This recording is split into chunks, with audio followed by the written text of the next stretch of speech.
on day 1 of ownership, and it's pre-gauge format.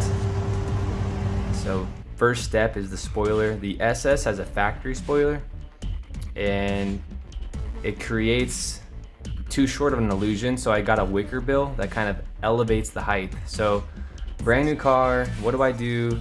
Drill into it, and that's just, you know, go big or go home. So these rib nuts, they lock in and they expand, and then you can come back with a bolt and lock everything down nice and snug.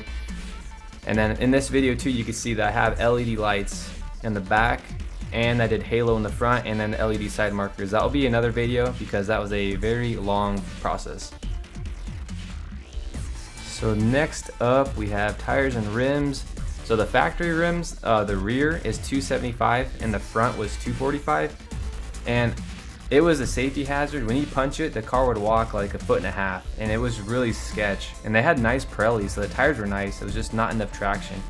So then I ended up finding a nice pair of 5 spokes, and I was able to find for the rears 315 wide, and then I just put the fronts as 275, and that is like optimum. I love that. It pokes out from the sides and it locks up amazing. All right, so now we're adding the tire paint. So we're just filling in the letters with the metallic silver paint. It kind of matches the decals amazing, and it really gives it that racing look that I was going for. So that process is pretty straightforward. There's the stats on the wheels. And then we are doing decals and paint. So we have the 86 logo, of course. So on the Forza, it didn't have the stripes, so I added the rally stripes. I'm kind of just goofing off to show you the aspect of me putting them on there.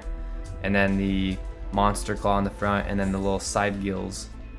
So the car had a lot of damage before. That's why I was able to get a good deal. So I was able to use the monster claws to hide a lot of the nastiness on the front bumper, but then everything else I buffed out and then repainted myself, and liked the way it turned out a lot. So the body kit, this really gives you the essence of it being lowered without having to lower it. So you see there's a lot going on here in the game with the lowered front lip and side skirts.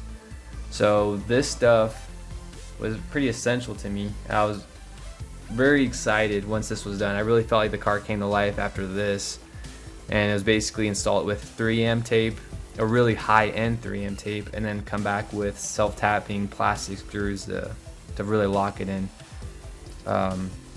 So this is the window louver. I did it from the back and the side, and really what this came down to was when I was in my Camaro, I'm like, man, I have so much visibility. I have extra visibility. I need to do something to make this even harder to drive. So I'm like, hey, let's put this on.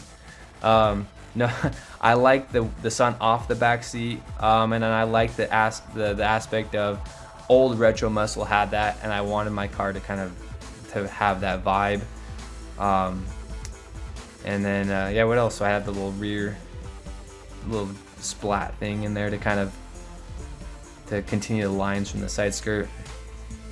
But yeah, I'm really happy so far with inside the louvers. You can still see out perfectly fine. So to the hood vent, man, this thing was like measured 10 times.